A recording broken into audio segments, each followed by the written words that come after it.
एक चीज अगर आप लोग ने यूज किया होगा या फिर मेरी रिक्वायरमेंट ये है, मैं जो है वही क्यूरी चला रहा हूँ जिसमें स्टूडेंट है और मुझे वो तमाम रिकॉर्ड चाहिए जो कि ऐसे स्टूडेंट हो जिनके रजिस्ट्रेशन 2013 और 2014 में हो। तो मुझे यहाँ पे क्यूरी में क्या लिखना चाहिए कि मेरे पास जो वो वाले रिकॉर्ड आते हैं।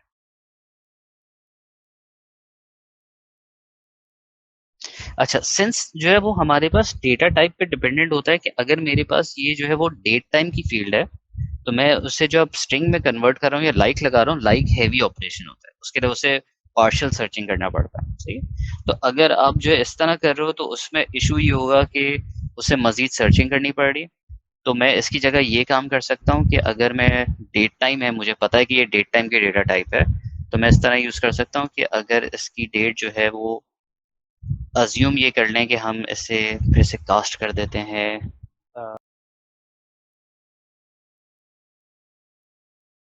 और तीसरा तरीका जो कि आपके पास इससे भी सिंपल तरीका होता है वो हमारे पास कीवर्ड होता है बिटवीन का। तो हम सिंपल सा जो है वो कीवर्ड दे सकते थे कि अगर मुझे जो है वो सर्च करना है और आपके पास जो है वो एडमिशन ईयर जो है वो बिटवीन हो दो डेट्स के, तो हम यहाँ पे जो है वो दो डेट्स बता सकते हैं इसी तरह। यहाँ पे ये इंक्लूसिव यूज कर रहा है तो यानी कि 2016 की जो है वो 1 जनवरी भी इंक्लूड हो गई है।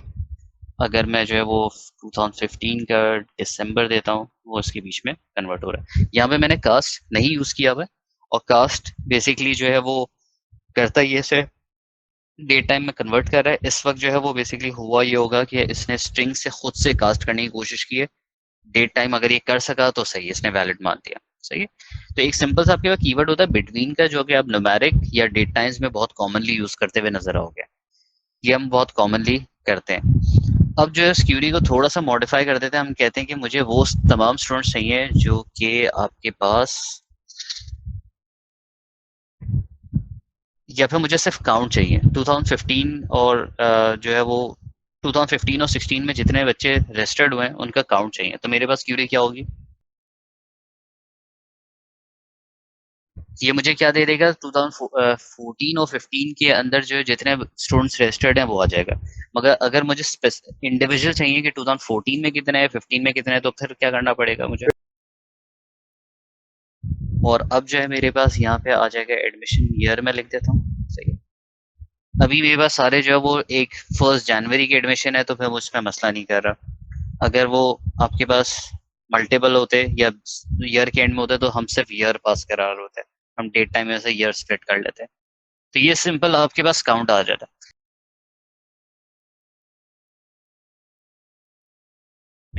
अगर जो है हमें जो है वो लेमैन टर्म्स में समझने की बात करें तो आपके पास वेयर जो है, अगर एग्जीक्यूशन की बात करो तो एग्जीक्यूशन क्या होगी, सबसे पहले जो है फ्रॉम का क्लॉज चलता है, वो जो है वो नंबर ऑफ रिकॉर्ड्स ले आता है और उसमें हम फिल्ट्रेशन करने के लिए वेयर का क्लॉज यूज करते हैं कि अगर मेरे पास जो है 1 मिलियन का रिकॉर्ड सेट है तो उसमें से आपने वेयर का लगाया तो वो उसमें से 10,000 रिकॉर्ड्स लेके आता है।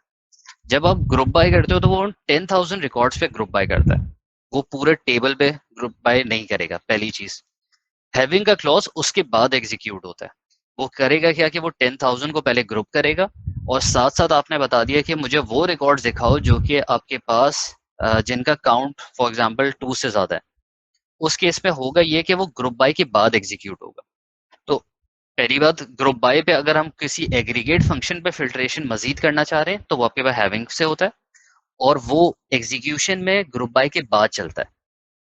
तो अगर आप पहले ग्रुप बाय करोगे, ग्रुप बाय के बाद हैविंग लगाओगे और इसका लिखने का ऑर्डर भी यही है। तो अगर हम जो है सिंपल सा इसी में काम कर लेते हैं, हम ये कह देते हैं काउंट, या फिर चीज़ों को आसान बनाने के लिए एडमिशन ईयर ही यूज़ कर लेते हैं, ग्रेटर देन 2। तो ये सिंपल सा मुझे रिटर्न कर रहा है, पहले इसने ग्रुप किया, ग्रुप पूरे डेटा सेट को किया, मैंने वेयर का क्लॉज नहीं यूज़ किया तो इसने एडमिशन ईयर पे सबको ग्रुप कर दिया। और उसके बाद इसने जो हैविंग का क्लॉज चलाया कि आपके पास 2 से ज़्यादा जिनके अकाउंट है वो दिखाओ, कि आपके पास जो है वो किसी एग्रीगेट फंक्शन पे यूज़ करता है और एग्जीक्यूशन ऑर्डर इसका ग्रुप बाय के बाद होता है। तो अगर आपको जो है वो ग्रुप बाय स्लो कर रहा है तो हैविंग मजीद स्लो करने वाला है, उससे कोई परफॉर्मेंस में फ़ायदा नहीं होगा।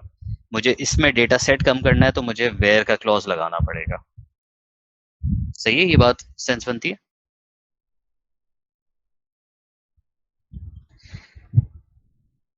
अच्छा, एक आखिरी क्यूरी, ताकि फिर हम जो है थोड़ी सी इसके थ्योरेटिकल वाले पार्ट पे आ जाएं। अगर मेरे पास जो है ये एक टेबल है और दूसरा टेबल मेरे पास है स्टूडेंट कोर्स का, ये दो टेबल है। मुझे वो रिकॉर्ड चाहिए, ऐसे स्टूडेंट चाहिए जिनके एटलीस्ट एक कोर्स रजिस्टर्ड हो। तो उसकी क्या क्यूरी होनी चाहिए? तो इसमें जो है वो अपने इनर क्यूरी से काम ये किया कि मेरे पास वो तमाम रिकॉर्ड आ जाए स्टूडेंट के, स्टूडेंट कोर्स से आपने निकाल लिया और डिस्टिंक्ट आईडीज निकाल ली, ताकि उनकी एक एक आईडी आ जाए, और उसको आपने फिर जो है वो स्टूडेंट के टेबल में चेक कर लिया। यही चीज को करने का एक और तरीका भी होता है, हमारे पास एक कीवर्ड है एग्जिस्ट का। तो जिस तरह हम इफ की कंडीशन लगाते हैं, हम यहाँ पे एग्जिस्ट भी यूज कर सकते हैं। सही है। तो अगर आप चाहो तो आप एग्जिस्ट के थ्रू ये काम कर सकते थे। तो हम, अगर यही चीज, ये भी बिल्कुल सही है, अगर हम कह देते हैं कि हम जो है एग्जिस्ट यूज करना चाह रहे हैं, ये भी सेम रिटर्न करेगा। सही है। एग्जिस्ट अगर आप यूज करो तो ये आपके पास जो है वो ट्रू फॉल्स में रिटर्न करता है। और इसमें हमने किया क्या है कि हमने आउटर क्यूरी जो कि स्टूडेंट के थी उसमें से स्टूडेंट आईडी पास करवा रहे हैं। इस चीज को मजीद जो हम बेहतर कर सकते हैं, एग्जिस्ट की क्यूरी को थोड़ा सा और परफॉर्मेंस वाइज इंप्रूव कर सकते हैं। अगर मैं यहाँ पे स्टूडेंट आईडी की जगह 1 लिख देता हूँ, फिर क्या होगा?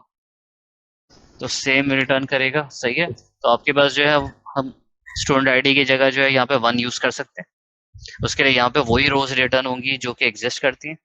और यहाँ पे हमने जो है काइंड ऑफ इनर जॉइन वाला काम भी कर दिया कि वही रिकॉर्ड लाओ यहाँ पे।